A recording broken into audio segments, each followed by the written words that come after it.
Nunca me gustó trabajar el turno de noche, pero era el que mejor me pagaban en ese entonces y yo necesitaba el dinero. Esto pasó en 2011, cuando llevaba apenas 3 años trabajando como enfermero en un hospital regional de Veracruz.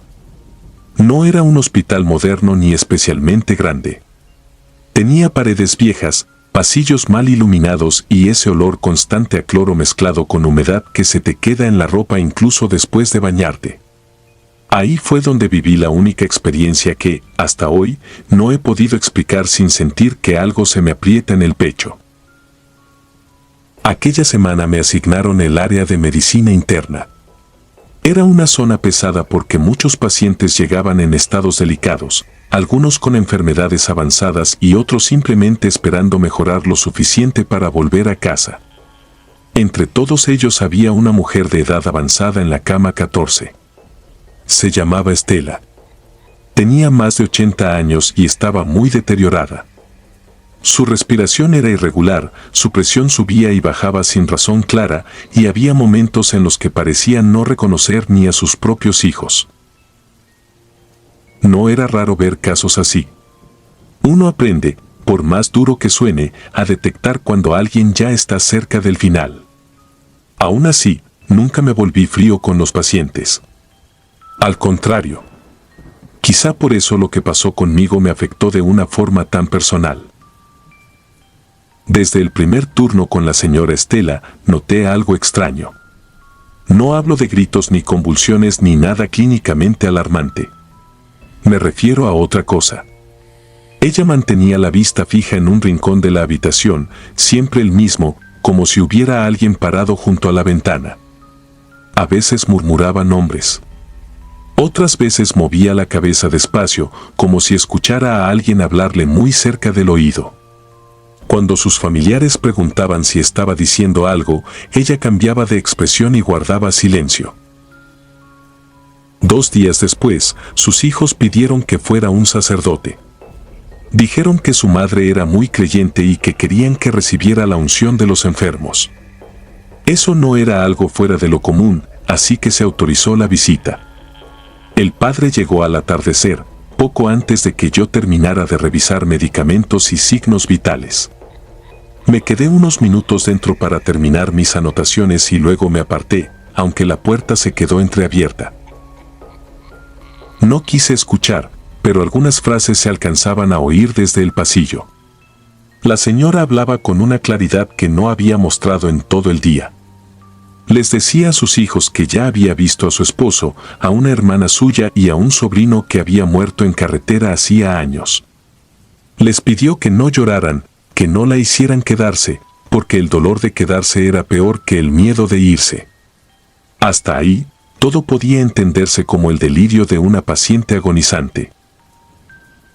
Lo raro vino después. Escuché que dijo otros nombres. Nombres que, por el silencio que siguió, no pertenecían a la familia. Su voz cambió. Se puso más baja, más tensa. Dijo que esas personas estaban en otro sitio, uno oscuro, como atrapadas detrás de una puerta. Que no la dejaban pasar. Que le pedían ayuda. Recuerdo perfectamente una frase porque me dio un escalofrío en ese momento: no me jalan a mí, lo llaman a él. No supe a quién se refería. Tampoco quise preguntar.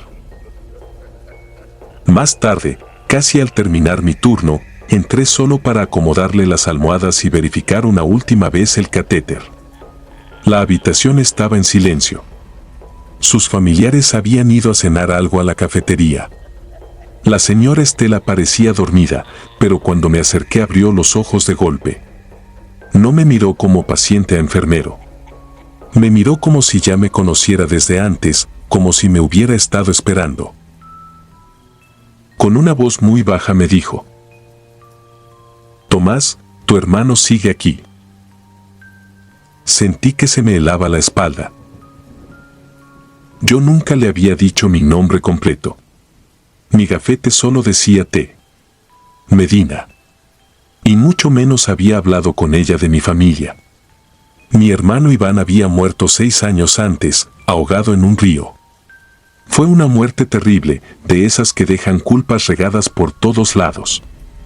Yo no estuve con él ese día.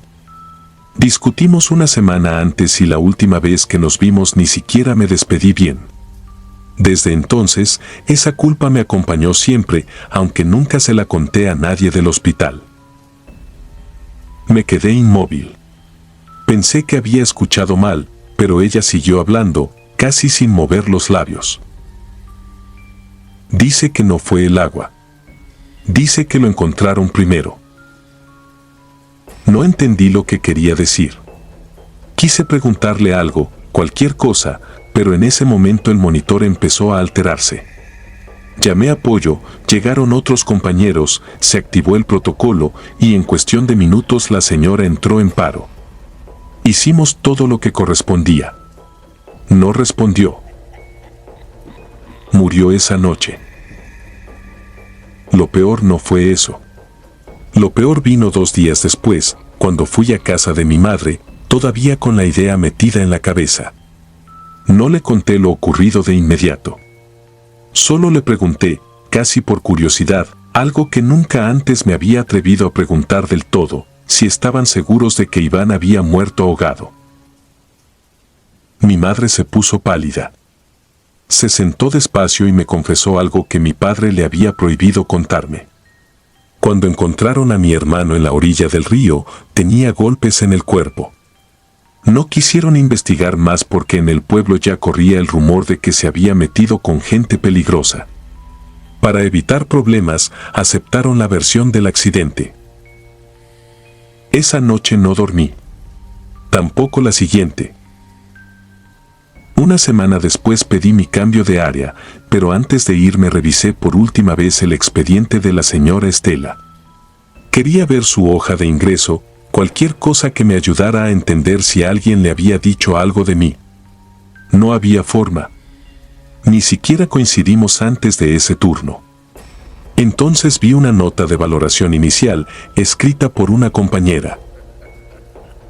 Paciente refiere ver acompañantes detrás del personal. Insiste en que uno de ellos permanece junto al enfermero del turno nocturno. Desde entonces, no puedo entrar a una habitación de hospital a oscuras sin mirar primero detrás de mí. Porque hay noches, sobre todo cuando estoy solo, en las que todavía siento que alguien camina a mi lado, mojando el piso sin hacer ruido.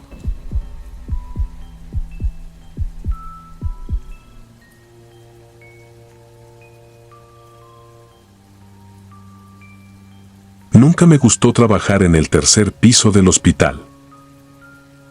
No por los pacientes, ni por las madrugadas interminables, ni siquiera por el cansancio que se acumula en la espalda después de 12 horas de turno. Era por la sensación. Una sensación difícil de explicar, pero muy real. Como si en ese piso el aire estuviera más pesado, como si todo oliera siempre a cloro, metal y algo más, algo que no aparecía en los reportes, pero que todos terminábamos percibiendo con el tiempo. Yo entré a trabajar como enfermero en 2014 en un hospital regional de Veracruz. Tenía 28 años y todavía conservaba esa idea absurda de que el miedo era un problema de la gente impresionable. En urgencias había visto de todo: sangre, accidentes espantosos, niños convulsionando, ancianos despidiéndose con la mirada. Creía que después de eso ya no había nada capaz de descomponerme los nervios. Me equivocaba.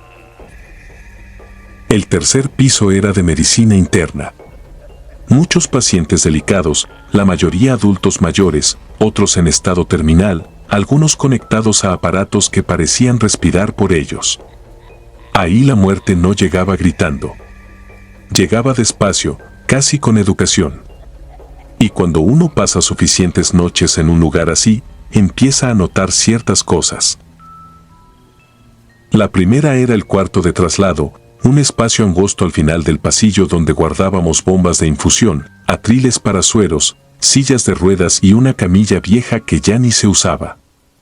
La puerta era metálica y estaba ligeramente vencida de la bisagra de arriba.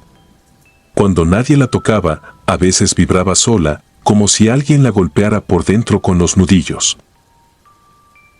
La primera vez que lo escuché eran las 2:15 de la mañana. Un sonido seco. Tac, tac, tac. Pensé que algún familiar se había metido por error, así que fui a revisar. Abrí la puerta de golpe y encendí la luz. No había nadie. Solo las sombras duras de los objetos apilados y el chirrido leve de una rueda mal ajustada que seguía girando sola en una silla vacía. Lo comenté con una enfermera más antigua, Ofelia, una mujer seria que llevaba casi 20 años en el hospital. Ella no se sorprendió. Ni siquiera dejó de llenar una hoja clínica. Cuando suena ese cuarto, alguien se nos va antes del amanecer. Me reí por compromiso. Ella no. Aquella madrugada murió un paciente de la 312, un señor con insuficiencia renal que hasta medianoche se había mantenido estable. A la semana volvió a sonar el cuarto. Esa vez fallecieron 2 personas. Después de eso, dejé de tomarlo como coincidencia. Lo peor vino meses más tarde, durante una guardia en noviembre.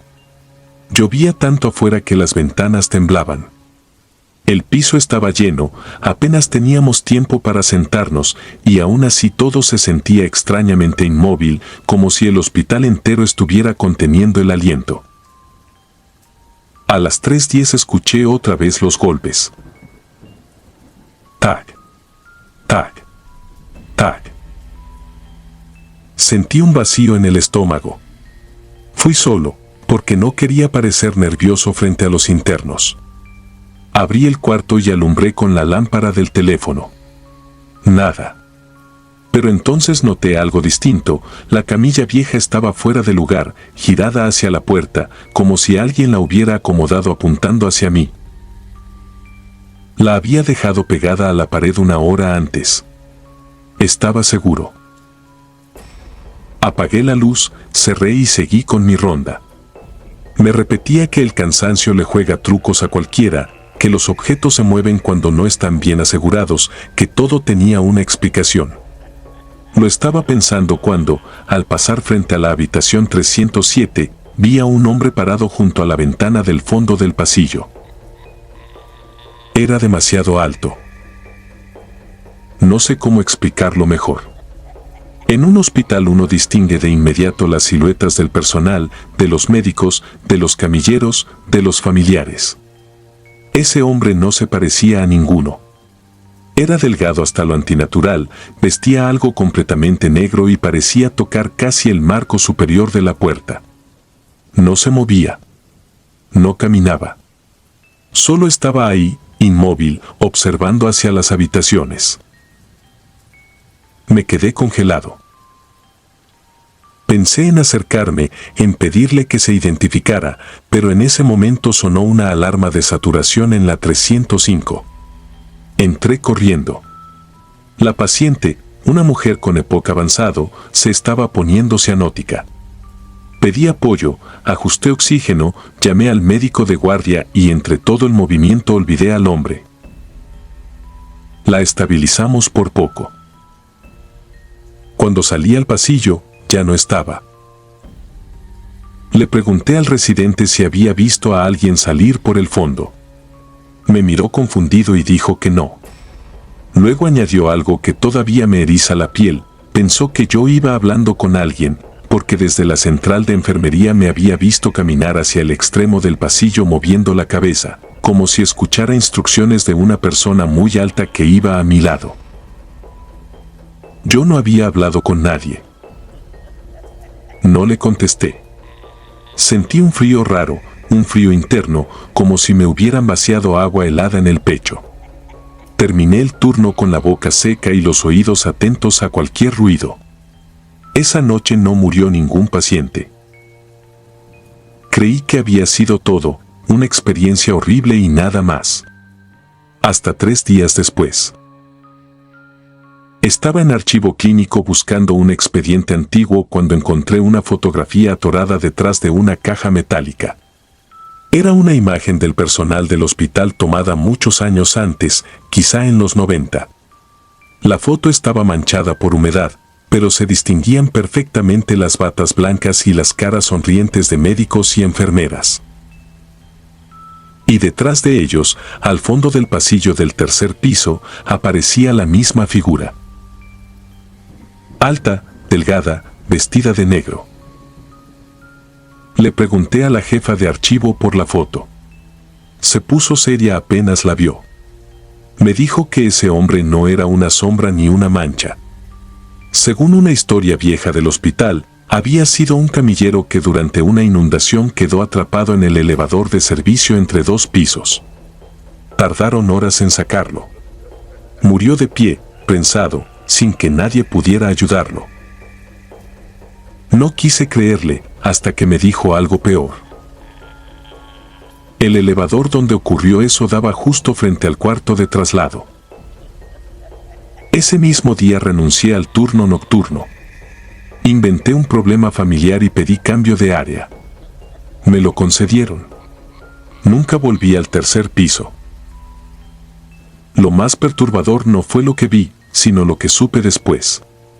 La paciente de la 305, la que logramos salvar aquella noche, murió una semana más tarde en otro piso, durante otro turno, justo cuando la trasladaban en una camilla vieja que habían bajado del tercer piso porque todavía servía. Dicen que algunos lugares se cargan de muerte. Yo no lo digo. Yo lo sé. Porque todavía ahora, 12 años después, hay noches en las que despierto sobresaltado al escuchar en mi casa 3 golpes secos detrás de la puerta del cuarto de lavado. Tac. Tac. Tac. Suscribirte y darle like ayuda mucho a este canal. Si ya has escuchado mi contenido antes, te ha gustado y estás disfrutando lo que escuchas en este sector, te agradeceré que presiones el botón de suscribirse. Sin más interrupciones, continuamos.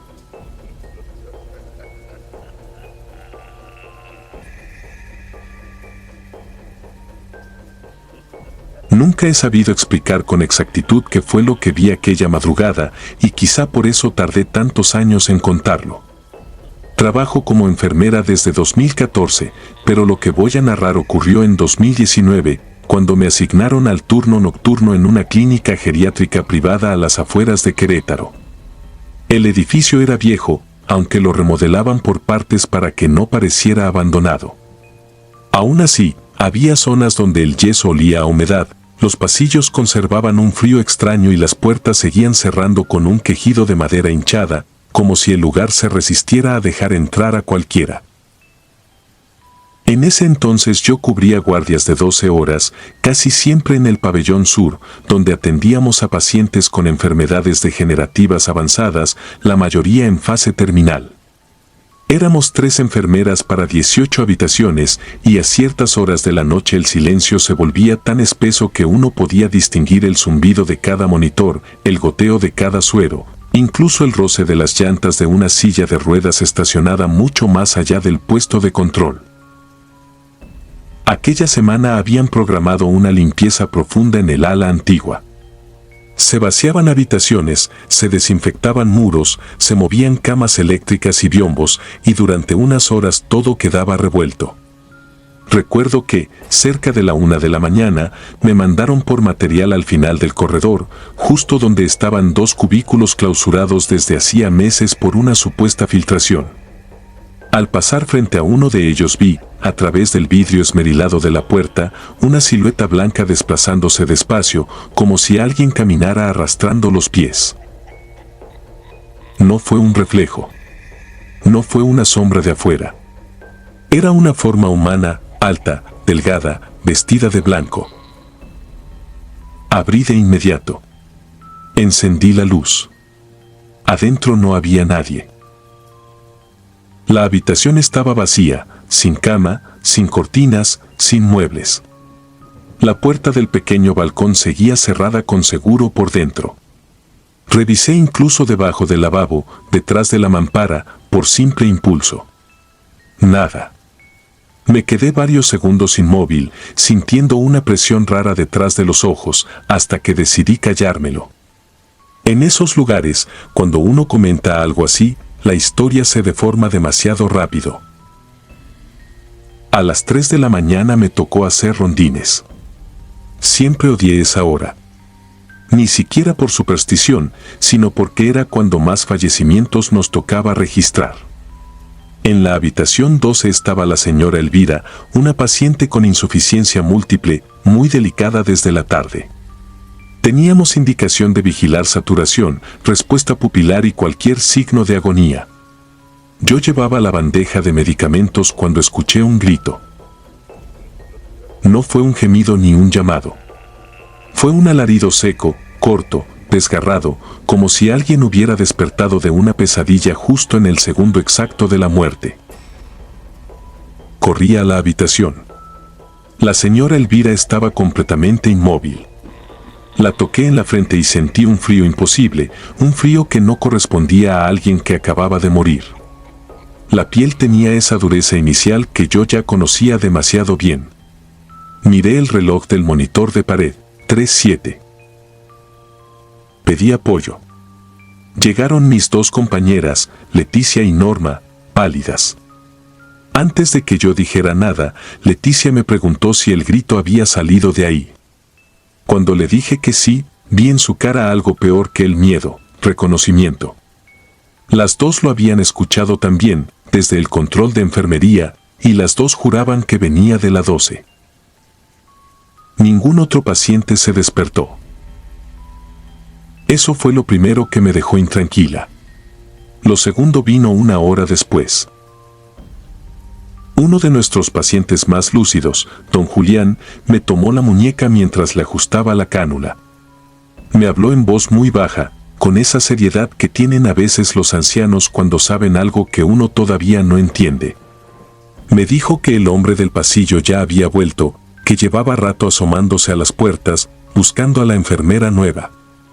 Pensé que deliraba, pero me describió a ese hombre con detalles que me helaron el cuerpo: bata blanca antigua, cabello negro peinado hacia atrás, manos muy largas y una mitad del rostro como quemada o hundida, como si la carne se le hubiera quedado pegada al hueso. No me había contado una figura cualquiera. Me estaba describiendo exactamente la silueta de la puerta, solo que ahora con un rostro. Al amanecer, mientras entregábamos turno, le conté a una supervisora lo sucedido. Se quedó callada más tiempo del normal y luego me llevó al archivo viejo, un cuarto al que casi nadie entraba. Sacó una carpeta de incidentes anteriores a la remodelación. Ahí encontré una nota interna de 1987, un médico del área de recuperación había muerto en un incendio pequeño provocado por un cortocircuito en uno de los cubículos del pabellón sur. No murió en el acto. Se quemó parcialmente y alcanzó a caminar por el pasillo pidiendo ayuda antes de desplomarse frente a la habitación 12, que en ese tiempo tenía otra numeración. Pensé que ahí terminaba todo, y ojalá hubiera sido así. 2 noches después volví a cubrir turno. Ya estaba amaneciendo cuando me dormité unos minutos en la sala de descanso. Me despertó la sensación clarísima de que alguien estaba parado junto a mi camilla. Abrí los ojos y vi la puerta entreabierta. No distinguí a nadie, pero sí escuché pasos lentos alejándose por el pasillo. Salí de inmediato. El corredor estaba vacío. Solo había algo fuera de lugar. En la bitácora de enfermería, que había dejado cerrada sobre el escritorio, encontré una hoja nueva colocada encima. Era una copia amarillenta de aquella nota de 1987. Nadie aceptó haberla sacado del archivo. Nadie supo cómo llegó ahí. En la parte inferior, donde antes no había puesto atención, venía escrita a mano una observación del director médico de ese tiempo. Antes de perder el conocimiento, el doctor repetía que no lo dejaran solo con la enfermera del fondo. Yo era la única enfermera asignada al último cuarto de ese pabellón. Renuncié 3 semanas después. No por el alarido, ni por la figura, ni por los pasos. Renuncié porque la última madrugada que trabajé ahí, al pasar frente al vidrio esmerilado del cubículo clausurado, vi con total claridad dos siluetas adentro. La de un hombre alto, inmóvil. Y la de una mujer vestida como yo.